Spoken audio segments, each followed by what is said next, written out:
Six Nations 2024, folks, and the Italians have beaten the Scots. 29 for the Scots, 31 for the Italians. What an insane game. I was sure the Italians were going to find a way to kind of lose it at the death. But nope, they held on for 24 odd phases, and the Scots couldn't kind of pinch it off them at the death. The Scots had this game won. But the Italians came back insane. We'll go through some key events and some stats. And, you guys can let us know your thoughts. But first and foremost, well done, Italy, man. Wins for this Italian side.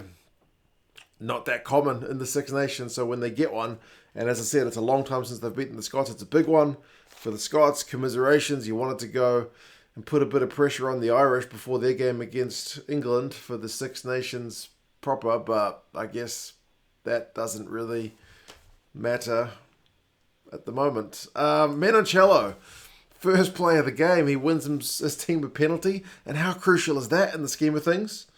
Basically from Christie's first carry from the kickoff. And the Italians win themselves a penalty. Given that scoreline, very important. The ball fell off the tee again for Garbisi. Maybe he needs a better tee. But 3 points to nil for the Italians right from the kickoff, basically. But then what a Scottish reply. 18 phases before Xander Vegas and Burrows over, 7-3. And a few minutes later, Kyle Steyn gets one. More quick ruck ball. The speed of the Scottish ball at the start was insane. And it started from a Ioane kind of penalty conceded at the breakdown. So from that field position, the Scots up the field, 14-3 after less than 14 minutes. So flying start in reply to that early penalty conceded. However, the Italians hit back. It was genuinely the most bonkers first kind of half an hour that you've seen potentially all Six Nations. Turnover for the Italians, line out from a penalty. Maul, Page-Relo with the dink through, and the Italians were loving the dinks through in this game. Getting them some real good play. They actually outkicked the Scots. The Scots have loved a kick in the Six Nations, but the Italians outkicked them. So Page-Relo with the dink through for Brex, who gets man of the match. 14 points to 10. Back to being game on. The crowd in Rome is loving that one. Both sides counter-rucking really well. No one could really get too much time at the back of those rucks. You can't muck around. Kinghorn has a moment where he picks up a ball one-handed from the deck. All kinds of skills on display. Scotland extended their lead, though, on 24 minutes with a penalty. 17 points to 10. You had Christie involved in a bit of everything for Scotland. I mean, he intercepted an Italian ball, which got a bit of possession, which meant Russell was able to kick 50-22. From the 50-22, Schoolman was able to go from a maul. First misconversion of the campaign for the Scots, though. First miskick from the tee for the Scots. Again, with the scoreline, maybe a costly one, but I mean, geez, you got to give guys a break. They can't kick all the conversions. 22 points to 10. 12-point lead away from home. Looking pretty decent, but then Christie, on the reverse, after kind of setting up that 50-22, which led to the maul try, he concedes a penalty for not rolling, so Italy get 3 back. So the 5-pointer the Scots have got has just been cancelled out. Well, 3 of those points anyway, so 22 points to 13. Italy got a bunch of pressure on. Turnover ball. Christie gets a line break. He is literally just one way, the other, one way. Mad intensity. What can I say? Brex puts in a really nice tackle. Italy win a penalty. Page-Relo slots a long shot to make it 22 points to 16. It's been a crazy half. Really, really crazy half. Capuozzo, who's not the biggest guy, gets held up by Duan van der Merwe in the Scottish in-goal area right before half-time. Lynagh had his first touch of the half just before that. He'd not really seen any ball in the first half. It was bonkers. Scottish defence holds before half-time. They want to keep playing, but then the Italian defence holds in reverse. 22-16, you go into the sheds, and it's been an exhausting first half. Just craziness. The Scots have had more run meters, more possession, more territory, more offloads, but also more penalties conceded, but only by the 1. Second half, Scottish discipline let them down big time. Second half, it looked like the Scots had got the bonus point on the board really early. Hugh Jones with the dummy, and then puts Horn through for a potential try, but the TMO calls that one back, saying that Skuman clattered into Vintcent, which set up the gap for Jones to initially go through. So that one gets TMO'd. And then the Italians hit back. Lynagh with literally his second touch of Test rugby. And it's another one of these dinks through. This time it's not Page-Relo, it's Garbisi with the dink. Great take from Lynagh. Just finding that space behind the Scottish defensive line really effectively. Conversion hits the post. 22-21. Very concerning scoreline for the Scots. What are they going to do in reply? They're going to go down.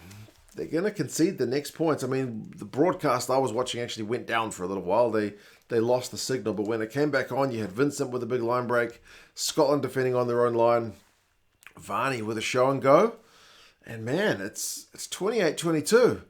And remember, the Scots don't finish the games well. Up until this game, they'd only scored 3 points in the final 20 minutes of all the Six Nations games they played. So, yeah, 3 points from 60 minutes, being 20-20-20 for the last 3 games. Not encouraging signs. And it got worse for the Scots when the Italian scrum managed to get them a penalty as well. So you're thinking for the Italians, this is that moment. They've got to go for the jugular. They've got to put the game to bed. They don't want to be, defending a narrow lead come the end of the game because Scotland are going to come back. Italy's line out, not straight. Real let off. That's the moment I thought Scotland are definitely coming back into this one because Italy had all the momentum. I thought if they don't get this chance, if they can't pull away, then the Scots will most certainly come back. However, Scotland just kept conceding soft penalties. Russell was offside once. Skinner was offside not long after coming on, so the Italians opted for 3 points to make it 31-22, beyond a single score. And now the pressure's all on the Scots. They did up their game, man. 13 phases, crazy offloads, and then we get maybe not like the greatest example of speedy officiating. They do come to the right conclusion because it looked like a deliberate knock-on from Ruzza. And Gardner says, no, I saw it live and it's just a rugby incident. My linesman saw it as well. It's a rugby incident. Play on. They played on for a bunch of phases, but then the TMO got in his ear and said, no, that's a deliberate knock-on.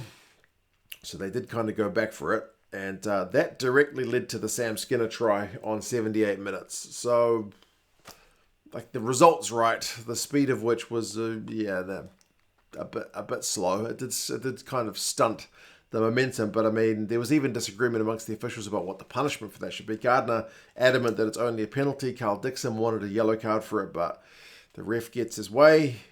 Scottish score, 2-point deficit, still over a minute on the clock to go. What can they do? They've got to go to 80. They went bloody close. I mean, the skills of the Scottish guys at the end, with the ball in hand, the ambition was pretty nuts. They went, I think, in total, 24 phases, which included cross kicks, passes out the back, little offloads, like great cleanouts to kind of keep the Italian guys away from the ball. But the Italians, to their credit, didn't panic, just made their tackles. They didn't contest every breakdown. They kind of held back, kept the defensive line. I mean, in this game, I don't remember how many times, but Capuozzo at least hit Van der Merwe a couple of times. He didn't always stop him, but he at least slowed him down for somebody else to come in and make a tackle. 24 phases, and eventually Kinghorn, to think little pop pass, gets knocked on. And that is the game. The Italians hold on for a famous victory. So big congratulations to them. And for the Scots, like I said, that's a bit of a letdown. It means that final game going into Dublin suddenly has a little bit less on the line about it. But run meters 627 to 343. That's in Scotland's favour. Possession, more Scotland, but Italy, more territory, especially in the second half. Total was 54-46, but second half 59-41. They controlled the kicks. 30 kicks to Scotland's 24. Clean breaks was 5-6 to the Scots, so pretty tight. But turnovers conceded, Scotland 14-11. Penalties conceded, Scotland 12-5. For the Scots, Darge made 13 from 14 tackles. Christie had 10 from 10 plus 96 metres, which is insane. It included a big line break, but Captain Lamaro, 20 from 22 tackles. Brex gets man of the match. He makes 11 from 13 and also scores a great try.